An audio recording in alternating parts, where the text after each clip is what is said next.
Jadi sebenarnya saya cerita kenapa sih JRKI ini mengajak teman-teman keluar nalar ke sini. Pertama itu, kedua, kenapa sih JRKI bagian dari agen perubahan, bisa dibilang ya, ngomongin tentang isu-isu hoax gitu. JRKI ini kan sebuah wadah representatifnya teman-teman radio komunitas Indonesia. Walaupun di wilayah itu ada seperti Banten, ada JRK Banten, seperti itu. Nah, balik lagi kenapa Erbamba yang dipilih gitu. Dari awal kita kerjasama bersama Mafindo dalam kegiatan Tular Nalar itu bisa dibilang kita belasan pada sekitar tahun 2020, lalu berlanjut ke puluhan radio komunitas. Nah sekarang ratusan radio komunitas. Lumayan banyak ya Pak ya? Lumayan banyak. Kenapa? Dari 100 radio komunitas itu yang terpilih salah satunya Erbamba. Nah ini mungkin para pendengar juga menjadi pertanyaan ya, apakah Erbamba ini radionya seksi atau radionya cukup terkenal gitu. Oke. Dalam kegiatan tadi Sangki sudah menjelaskan bahwa Tular Nalar adalah salah satu kegiatan konten materi dan membuat bagaimana perubahan di masyarakat.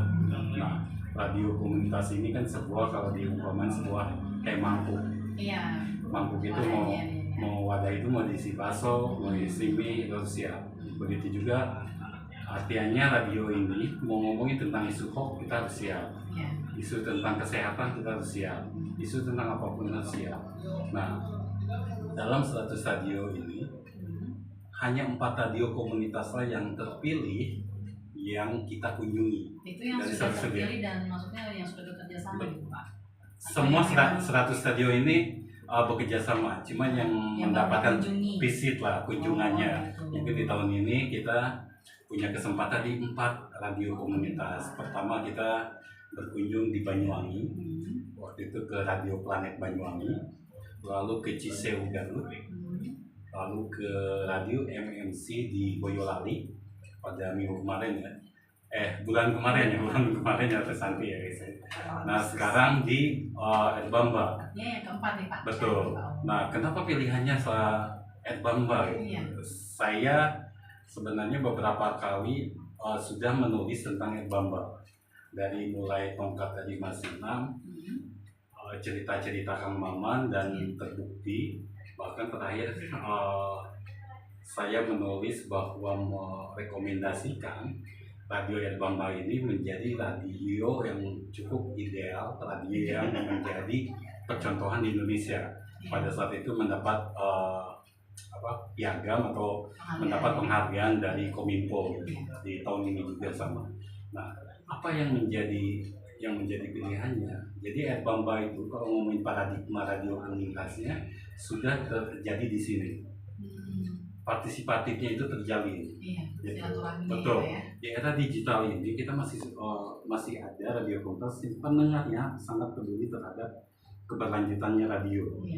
Biasanya radio komunitas itu di daerah lain yang memikirkan listrik, yang memikirkan izin, membayar izin dan operasionalnya itu, kalau tidak pengelolaannya ya penyiarnya gitu. Jadi selain bersiaran dia harus mencari uang ini. Nah di Erbamba ini cukup menarik gitu. Jadi kita kalau flashback gitu, saya ini bergelut di radio komunitas itu dari mulai tahun 99 maksudnya. Pada zaman SMP gitu, ikut-ikutan kayak gitu. Lumayan lama ya Pak ya berkiprahnya.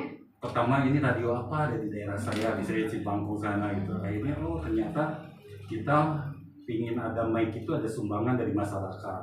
Itu nggak usah beli gitu itu. Kita asal ngomong ke masyarakat, ingin punya radio untuk ngedengerin, ada yang ada.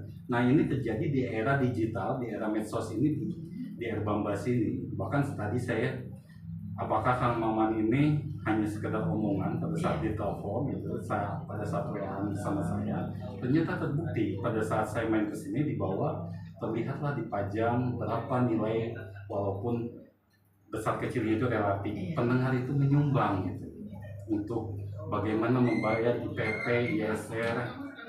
IPP kita gratis, ISR, dan luar biasa kan di daerah zona 1 ini 4.900.000 per tahun gitu. Betul. Sama dengan radio swasta kayak gitu. Ini yang masih diperjuangkan oleh JRKI ya agak itu. Nah, ditarik ke garisnya paradigma radio komunitas partisipatif itu ada di sini. Nah, saya masih menyebut bahwa di JRKI ini kekuatan radio komunitas di era digital ini, kalau dua kekuatan ini hilang, maka radio komunitas akan hilang. Apa? Konten lokal dan partisipatif. Iya. Jadi konten partisipatifnya kita nggak usah ngomong lagi. Iya betul. Terbukti dengan tulisan nggak mungkin kita datang itu tulisan itu baru dibikin ya teh.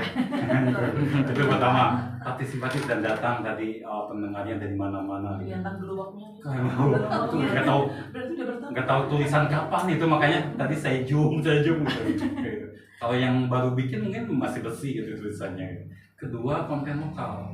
Di sini kan saya sering lihat medsosnya Erbamba atau statusnya Kang Maman itu sering menampilkan budaya lokal gitu. Menampilkan budaya lokal begitu. Ini Kang Maman bohong nggak gitu? Begitu lihat saya ke bawah, oh ternyata iya ada alat-alat musik, seni budayanya kelihatan gitu. Iya. Nah, jadi kekuatan salah satu potret radio komunitas di Indonesia yaitu ada di sini. Partisipatif dan konten lokalnya itu masih terjaga di sini. Dan saya harapkan masih sampai kapanpun ya Tesan. Nah, ada yang berbicara bahwa radio komunitas akan hilang, akan musnah di era digital, di era platform ini. Karena memang yang tadinya banyak sekali Pak radio komunitas yang berdiri, yang saya tahu ya memang banyak yang tenggelam pula gitu. Betul. Nah, makanya JRKI di era digital ini kita punya tagline yaitu radio komunitas semakin inovatif dan kreatif di era digital. Nah, salah satunya teman-teman radio komunitas medsos itu bukan musuh, tapi bagaimana